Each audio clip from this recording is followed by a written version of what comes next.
What's going on, guys? This is Nigel from the Flagrant 2, and we are joined by a washed-up member of NBA Twitter, James Hollis, a.k.a. Snide Drippin'. He's not here to argue, but today he might be. So what's going on, sir? How are you? What's up, man? You also forgot to mention Draft Dodger of Temecula. So I couldn't get that word. That word. I thought it sounded like tarantula. It sounded like tuberculosis. I couldn't get it. But what's going on, man? How's your quarantine going?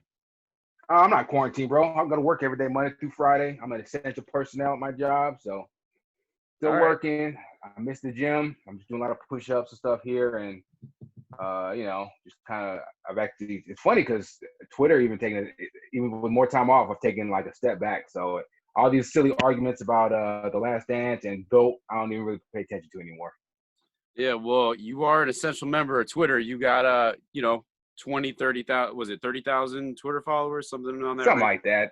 Yeah, but for the most part, I'm that uncle who's kind of just sitting in the corner, tossing out a few crazy words every now and then. Now I let all you young whippersnappers go ahead and run with it. Yeah, so we've done about 17 podcasts. So Flagrant 2, this is our 18th podcast. James was on, you were on one of our podcasts. I think it was episode 13 or 14. And, we bullshit together on Twitter all the time. And we threw out a poll on Twitter. Since murder Hornets was a topic, I figured, I'd throw something out there. Who's the best Charlotte Hornet of all time? Charlotte Hornet, Charlotte Bobcat, whatever. And we threw it out there. And we figured we'd start this GOAT series with the Charlotte Hornets. And, so let's get into it. Before we give our personal opinions, we threw out a vote on there and got 764 votes. And 42% said Kemba Walker. A lot of write-in votes. A lot of people were saying, Muggsy, Del Curry. I don't think either of us are going to say Muggsy or Del Curry. But the four options we threw on there were Larry Johnson, Alonzo Mourning, Glenn Rice, and Kemba. So where do you want to start with this debate? How do you feel about the Charlotte Hornets as a franchise? They're kind of all over the place. So here's the thing. I'm an old head. I actually grew up in South Carolina. So I actually remember when Charlotte first hit the ground, and like the starter jackets were the illest, the jerseys were ill.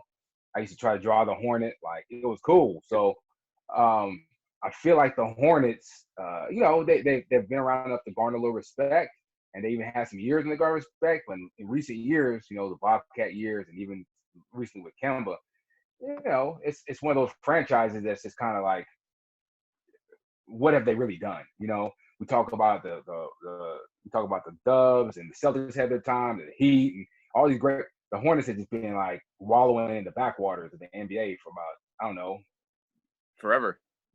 I was gonna say maybe a couple decades now. Like since when has the Charlotte's been like relevant and good? So it kind of sucks. They went to the Bobcat space, out of back. So that vote, those four players you named, or when I think about Hornets, are kind of who I think about. And me and you were talking about this just now. Del Curry, local kid, about a decade there, strong. He's still an ambassador.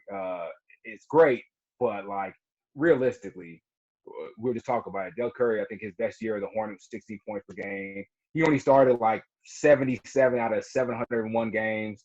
I get it. He's known as the face of the Hornets, but that you can't be the best player of a franchise, or a franchise's GOAT player at 16 points per game at your top season. So that's out of the running. All respect to Del. Muggsy, again, one of those great stories. Muggsy, what, 5'3"? 5'3", 5'4" at best. Yeah, for sure. Right. So that's incredible. He's a starter on playoff teams. He played with LJ and Zoe. I mean, like, that's great. But come on, man. Like that was almost not a novelty because he actually made it. He was great. Yeah. I'm not going to take anything away from him. Yeah. He was a quality starting point guard, but yeah, not much. The fact that Michael Jordan one time yelled at him like, "Go ahead and shoot at you, midget," or whatever, and like basically ruined him for the game. Like, yeah.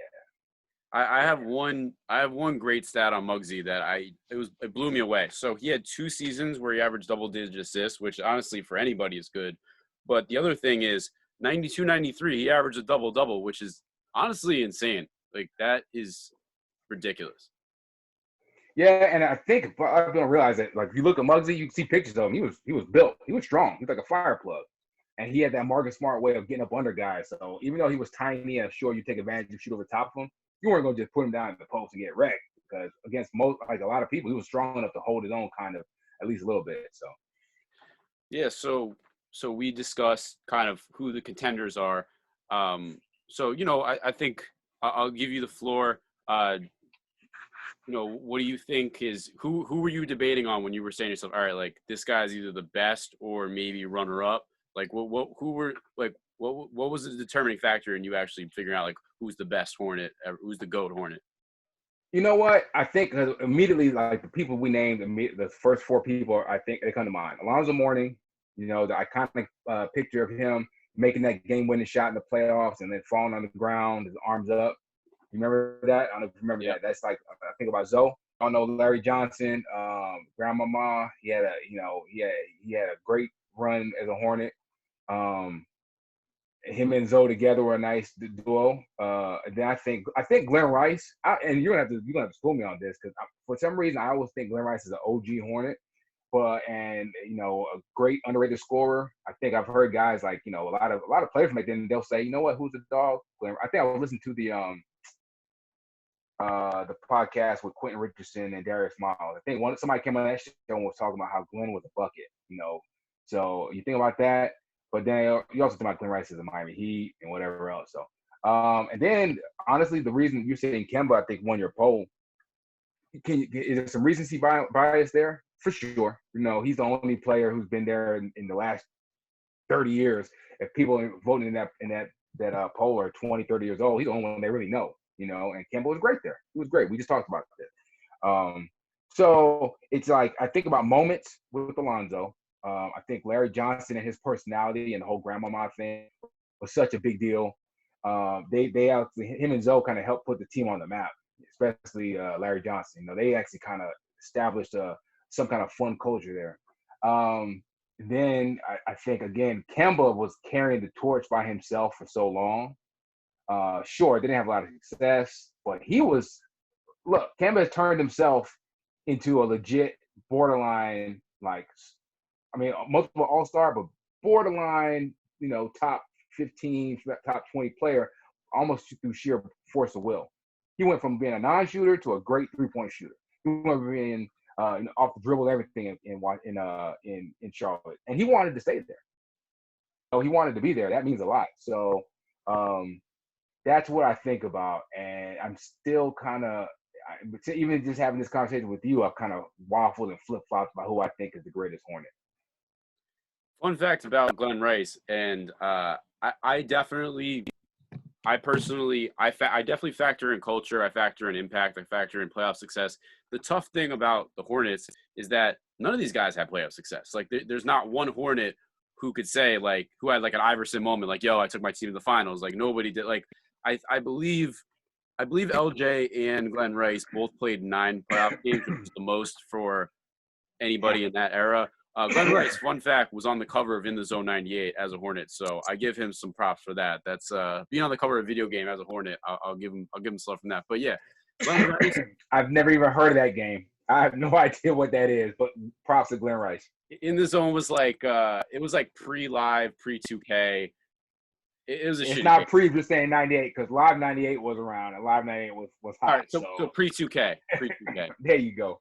So yeah, I was looking at Glenn Rice's stats.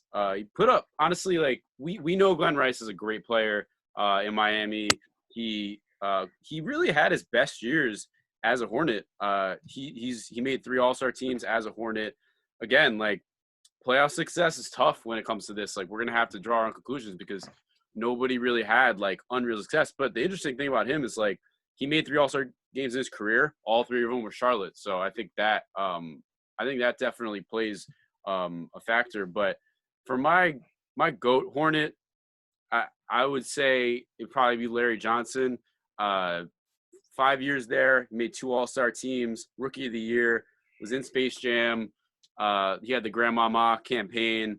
He made an All-NBA team. He was 20-9 as a Hornet, and in his 2 playoff appearances, he was 20-6. So I think that 5-year run, again, winning Roy, 2 All-Stars, Grandmama, Space Jam, I think he packed a lot in those 5 years. And again, Kemba's got him beat by, I don't know, Kemba I think was there 10 years, but I think impact wise, and the highlights are unreal, the LJ highlights. So for me, LJ is my Charlotte Hornet GOAT. What about you? Can you do me a favor? How many Yeah. winning seasons did the LJ have as a Hornet? Well, I do know that they made the playoffs twice, so I Probably imagine two. that if he made the playoff, or I imagine any 500 season probably made the playoffs. That might be a little presumptuous to say Yes, that. fine. You can go check. You can go check it while I do my thing because you don't. That's not a bad choice. LJ was actually iconic in his prime. He had people doing the part in the middle of their head right there. I remember he had the gold tooth. At UNLV, he was like, kind of that bad boy, but everyone kind of liked him. Image. He got Yeah, to the NBA and he wasn't a tough guy. He didn't go around, but he was like, nobody really messed with LJ. He was strong. He had a little bit of Barkley to his game, super strong, a little undersized, but really athletic. Didn't play any defense. I had Barkley to his game. But he was fun. It doesn't matter, right? Because when right. you're that powerful, like when you carry offensive load, that's what you do. Towards the end of his, go ahead. I was gonna say he's kind of like I hate when someone like this is a little bit of a tangent. I hate when someone like Zion comes along and they're like, oh, Zion is kind of like Barkley, but it's like he was more like, there's a few guys that were undersized that kind of had like I don't these guys aren't the same, but I think LJ is similar to like some of these guys like forget Barkley, like Sean Kemp is similar to I see a little bit of him in LJ, but LJ really could do it all. Like he developed that three later in life. He 37% from three for LJ, which I think if he focused on it more as he got older, he probably, I mean, in today's game, I think LJ would have been a fucking monster. But Absolutely. Yeah, I think his issue was he started getting injuries, right? When was his back? by the His time he back. was like 29, 30 as a Knick, he was pretty much already done. Like Yeah. he had that one Yeah. run. But before we get on to yours, I would say my honorable mention, and no disrespect to Kemba because I think he's worthy, but I also do want to give a shout out to Alonzo Mourning. Unfortunately, his Hornet career just got cut short. Like he became a Hall of Famer, but he had kind of a, he had a 3-year run in Charlotte, 3 years there. He did not win Rookie of the Year. That was the year that Shaq won Rookie of the Year. But his 3 years in Charlotte, he was a monster. He averaged 21 and 10 as a Hornet, made the playoffs twice, made 2 All-Star teams. So, him and LJ are similar in that sense, but I think LJ meant more, and I think he was a little bit more of a cultural, impactful dude. And but yeah, what about you? What are you thinking? And with Zoe, I'm with you. He came from the Patrick Ewing bloodline, and this is how much the NBA changed. Amazing, because back then it was Patrick Ewing, Kemba, Zoe, all these giant, selfless defense first kind of centers, crash the boards. With Zoe was more about heart and determination. He was very demonstrative, love blocking shots, strong defender, but he was undersized too, right? I think they say Zoe was really like 6'9", but he was, again, giant rippling biceps, big broad shoulders, played really hard, played very strong. I'm with you. I think more with LJ, outsized personality and like a little more flair, a little more kind of, a little more just kind of like almost like street ball to his game, even though he was talented, good player. He wasn't a street ball player, but yeah, he just had a little more like flair to his game that people kind of related to. And again, Lonzo, such a short time there. That's basically why you really can't call him the greatest, right? Like how long was Glenn Rice there? Glenn Rice was there how long? Glenn Rice was there. This is compelling podcasting here. We're looking stuff up. I had a whole thing, and for whatever reason, I lost it. It's all good. Hey, this is what people pay to see. 3 years. So yeah, go ahead. 3 years for Glenn Rice, and all 3 he made an All-Star team. So my question, did I'm pretty sure you can look this up for a second. Like how many was Zoe in the running for defensive player of the year? Did he have like a couple top 3 finishes? He might have been like a blocks leader, but Zoe was amazing defensively. Great timing, great weak side shot blocker. Pretty against a guy like Shaq, of course, what's he gonna do? Shaq was down on everybody. But against most teams, most big guys, Zoe can even face up and drive past a lot of centers. He developed a little face-up game from like 15. Yeah, Zoe was a really good player, man. He was a really good player, and again, such a short time. So I'm not mad at your LJ pick. I just think when you factor in longevity, you factor in what Kemba had to work with. He never had a Glenn Rice. He never had an Alonzo. He never had a Larry Johnson. Just kind of second-rate guys came to play with, shuttle in to play with Kemba. Gerald Wallace was great at his time as a Bobcat, right? It's kind of sad when you look down the history of Bobcats and Hornets in the last 2 decades because there's just not a lot there. Al Jefferson, I love Al. He was a bucket. He was a bucket. And he's a bucket at both ends. He's giving up buckets at the other end. Even though I know there was a metric for a while that said he was a really solid starting center, defensively, but let's be real. So you're going with Kemba. I think I'm going to go with Kemba, man. The longevity, the fact that he really wanted to be there, and as much as we love Michael Jordan as a player, it's just head scratching that. What are you moving on from? Kemba still is in his prime. Pay him the money, and you work from there. At least you got a franchise touchstone. You got somebody that, sure, he's not Kyrie. He's not. People are paying to see him. Right. He's not even Jimmy Butler. He's not quite Paul. He's not a Paul George level, but he's right a half step below where on one given night he can give you 50. On one given night he can go off for a month and average 35, and people want to come see it. You give him a capable number 2 guy, which a guy like maybe Miles Bridges can turn into, which I don't really think so. But Miles Bridges is good. He's a quality player. You give him, you find a way to get a guy in town, and all of a sudden you got something there. And the fact that they lowballed him, it's just mind-boggling to me. But I mean, you look at like leader in maybe field goals made, like most free throws, points. It's points, even like the nerd numbers, kind of quote unquote nerd numbers. Like I think he has the most VORP with value over replacement player, the highest offensive win shares, and a lot of that's compilation, right? Because he was there longest, but that means something, He went. The fact again, it's really impressive to me about Kemba that people might not realize because he had that big shot in college. He came into the pros and he was a bad 3-point shooter for like the first 4 or 5 years. And then somehow he developed that pull-up 3-point shot, and next thing you know, he's shooting 8 a game, shooting 38%. That's incredible. That is incredible. I know it's not a sexy pick like Larry Johnson because he's undersized, but I think he more represents what maybe the Hornets wanted him, what they wanted to represent as a franchise. He was undersized, but he never gave up. He was fearless, and it seemed like, look at it, everyone in the league loves Kemba. They love Kemba because as a leader, as just a basketball player, he's everything the NBA kind of would want to say, hey, this is our lead man. He's just unlucky enough to exist in a league where there are Kyrie Irving, the Steph Currys, and Kevin Durant. See players that are just bigger and better. But yeah, Kemba is definitely I think if I'm going to say the greatest Charlotte Hornets from my angle, from outside looking in, I'll say it's probably Kemba.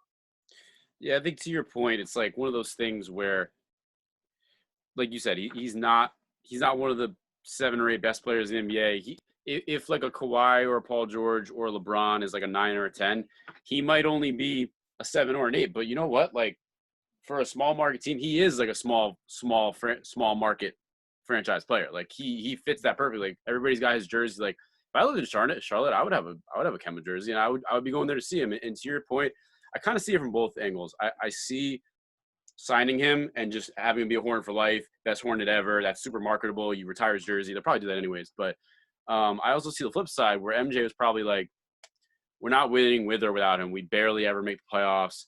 Am I really going to give this dude $210 million and then I don't have anything? Then we're really never going to be good. But I also don't say that. But look what they did with Russell Westbrook, right? I get it. They gave Russ his money, great, and they were able to move him. So like, it's an indictment of the Charlotte Hornets front office that you don't want to pay him because I get it, you're on a hamstring, but you're never hamstrung when you have a good front office. You will find a way.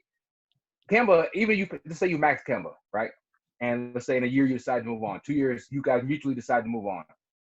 There's always a franchise. You say, hey man, this guy's averaging 25 and 7. He's only, how old is Kemba now? 30, I want to say, maybe 29. All right, so like he's only 29. Sure. And even if you don't give him the full max, they really lowball him, right? let's say you'd given him the full max for 2-3 seasons.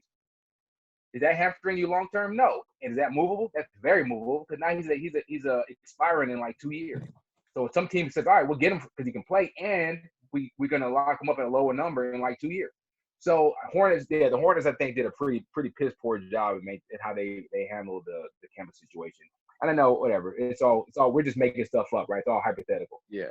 But like again, I look at a team like look at the Rockets. They give Chris Paul that money. People said Chris Paul was washed, which obviously is not. But they give him that money. It's unmovable. They moved him, and they got what they wanted for him. Same thing with the Thunder. I haven't seen very many contracts that are unmovable to the point where it's like you're just hemorrhaging money. So I don't know. I'm trying to think who the most immovable contract. I would have agreed with you maybe a year ago that Chris Paul was immovable, but he went to the Thunder. He made an All-Star team, and it just goes to show that if you're a winning player, a team will trade for you. Like, it's not like there's no.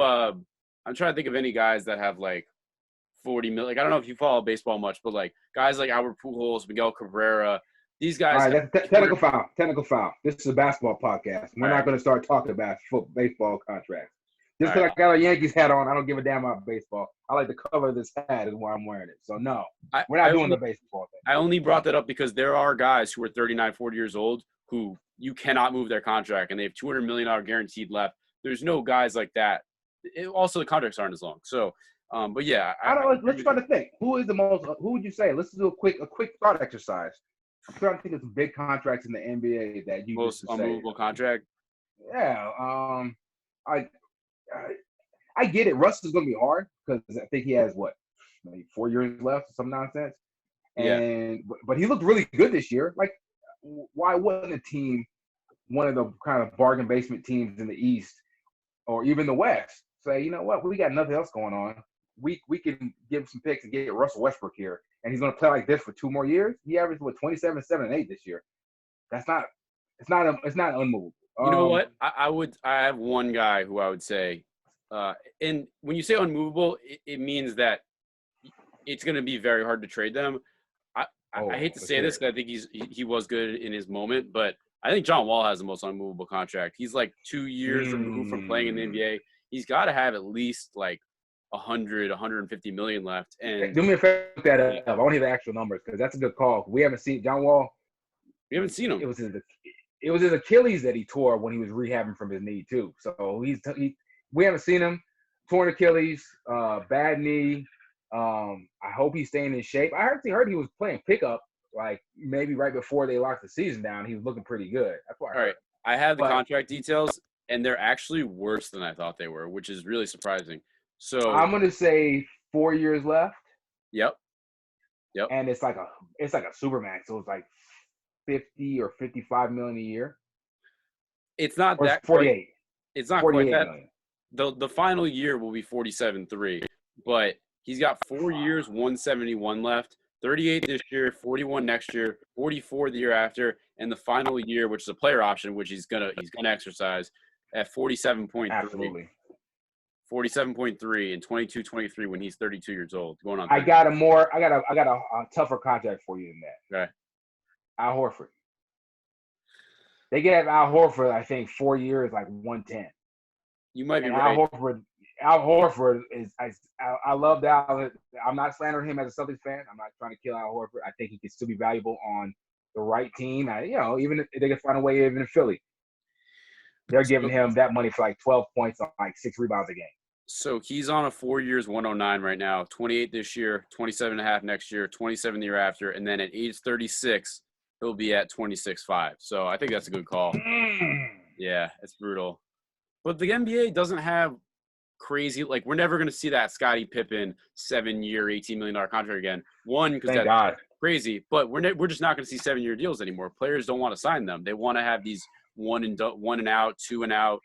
I think the CBA made that actually. There's no way you can do it. The CBA, I think now the max you're going to do is a super max of your own team to 5 years. You know what I mean? So that's that. Yeah, the CBA did away with that for that reason. Tobias Harris had a pretty bad contract too. Tobias, Tobias Harris and who was the dude on the Wizards? Otto Porter has a horrific contract too, although he's still young, so I don't want to shut on him too much. But yeah, I also think Otto's like far enough into it where it's palatable. I want to say he only has like 2 years left, and it's like 25 mil a year. But I think Tobias is hard. Tobias got that like what 4 years? So Tobias is on year one of 5 years, 180, and that was one of those contracts where we knew in the moment, like, dude, like Tobias Harris is good, but he's not even an all-star. He's not even a one-time all-star. Like 32.7 this year, 34.3 next year, 35.995 year 3, nuts. year 4 at age 30, 37.6, and then 23-24, he'll be 31, making 39.2. That is nuts. That's insane. And you know what? Again, I get why Phil. Yeah, you think John Wall is even worse? Because what do you think the chance of John Wall returning back to what he was? Like to what he was. 20%? At least to how about to at least 90% of what he was? I know the Achilles is scary. Achilles is scary, and the knee, and it's been years away from the court. But like he's only how old is John Wall? 28, 29? Let's see. Do we know what year he was the number 1 pick? That might help figure out. I want to say. Oh, he's 29.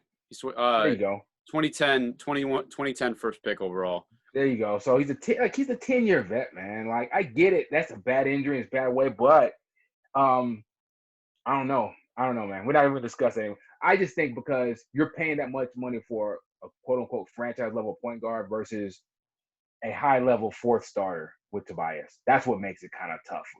Like, I get it. If you're trading for Wall, you're not bringing in a role player. You're bringing a guy like, all right, well, we're going to try to build around John Wall. You trade for Tobias Harris, what are you doing? You know what I'm saying? We could save this for maybe we'll do the Sixers. I know. My bad. I got us all off. No, but if we do the Sixers go talk, man, Elton Brand has made some horrific decisions. Like I don't know him off the top of my head, all of them, but like Tobias was not a good one. Getting Jimmy was cool, but then not re-signing him, like I'd rather have him than Tobias all day, every day. You know what? It's true. These moves haven't worked out, and as of right now, there were 6 in the East. They weren't playing great. Simmons was out when the season stopped because of a back, and we know Embiid was having his issues and whatever. But at the same time, it's almost like Elton Brand played the hand he was dealt.